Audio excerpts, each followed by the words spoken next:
बलराम और कृष्ण की कहानी महाभारत काल की बात है।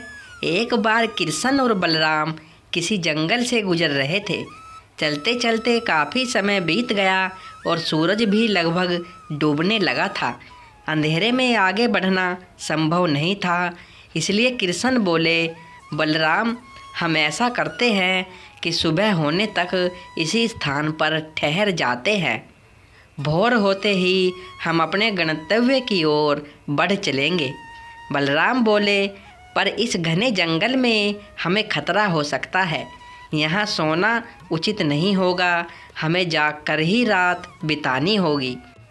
कृष्ण ने सुझाव दिया, अच्छा, हम ऐसा करते हैं कि पहले मैं सोता हूँ और तब तक तुम पहरा देते रहो। फिर जैसे ही तुम्हें नींद आए तुम मुझे जगा देना, तब मैं पहरा दूंगा और तुम सो जाना।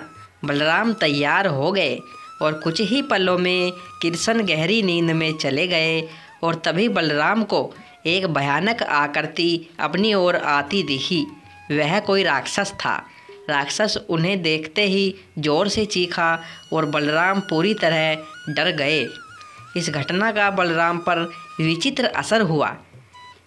भय के कारण बलराम का आकार कुछ छोटा हो गया, जबकि राक्षस और विशाल हो गया। उसके बाद राक्षस एक बार और चीखा और फिर से बलराम डरकर कांप उठे। अब बलराम और भी सिकुड़ गए और राक्षस पहले से भी बड़ा हो गया। राक्षस धीरे धीरे बलराम की ओर बढ़ने लगा। बलराम पहले से ही भयभीत थे और उसे विशालकाय राक्षस को अपनी ओर आता देख जोर से चीख पड़े और चीखते ही मूर्छित होकर गिर पड़े। बलराम की चीखने की आवाज़ सुनकर कृष्ण उठे। बलराम को वहां देख उन्होंने सोचा कि बलराम पहरा देते देते थक गए और सोने से पहले उन्हें आवाज़ दे दी। अब कृष्ण पहरा देने लगे। कुछ देर बाद वही राक्षस उनके सामने आया और ज़ोर से चीखा। कृष्ण जरा भी नहीं घबराए और बोले, बताओ, तुम इस तरह चीख क्यों रहे हो? क्या चाहिए तुम्हें? इस बार भी कुछ विचित्र घटा। कृष्ण के साहस के कारण उनका आकार बढ़ गया और राक्षस का आकार घट गया। राक्षस को पहली बार कोई ऐसा मिला था जो उससे डर नहीं रहा था। घबराहट में वह फिर से कृष्ण पर जोर से चीखा और इस बार भी कृष्ण डरे नहीं और इस कारण उनका आकार और भी बड़ा हो गया, जबकि राक्षस पहले से भी और छोटा हो गया।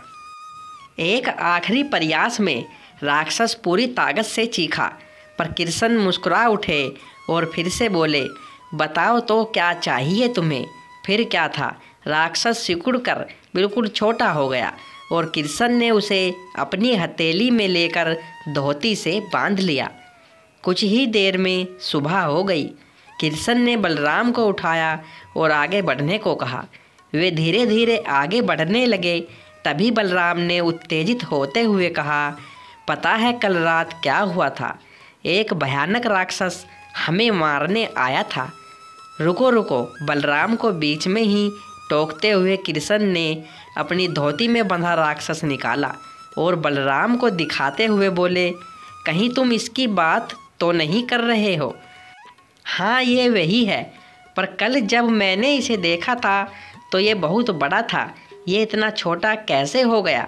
बलराम ने आश्चर्यचकित होते हुए पूछा। कृष्ण बोले, जब जीवन में तुम किसी ऐसी चीज़ से बचने की कोशिश करते हो जिसका तुम्हें सामना करना चाहिए, तो वो तुमसे बड़ी हो जाती है और तुम पर नियंत्रण करने लगती है। लेकिन जब तुम उस चीज़ का सामना करते हो जिसका सामना तुम्हें करना चाहिए, तो तुम उससे बड़े हो जाते हो और उसे नियंत्रित करने लगते हो। वास्तव में ये राक्षस दरअसल हमारे जीवन में आने वाली चुनौतियाँ हैं। अगर जीवन में विपरीत स्थितियाँ हैं, जीवन में समस्याएं हैं, और अगर हम उन विपरीत स्थितियों को भाग्य या भगवान भरोसे छोड़ने का प्रयास करते हैं, तो ये समस्याएं और भी बड़ी होती चली जाती है और अंततः यह समस्या यही हमारी जीवन को नियंत्रित करने लगती है। लेकिन अगर हम इनका सामना करते हैं तो यही समस्याएं धीरे धीरे छोटी होती चली जाती है और अंततः हम उन पर काबू पा लेते हैं। इसलिए जब कभी भी जीवन में ऐसी समस्याएं आए तो उन समस्याओं का सामना करना चाहिए।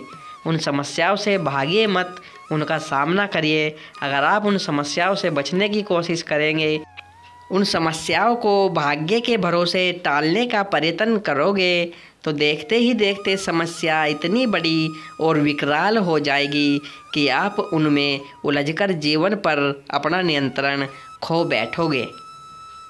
और जैसे ही आप इन समस्याओं का सामना करते हैं तो देखते ही देखते वह समस्या इतनी छोटी हो जाएगी कि आप आराम से उन पर नियंत्रण कर सकेंगे और उन्हें हमेशा हमेशा के लिए ख़त्म कर सकेंगे।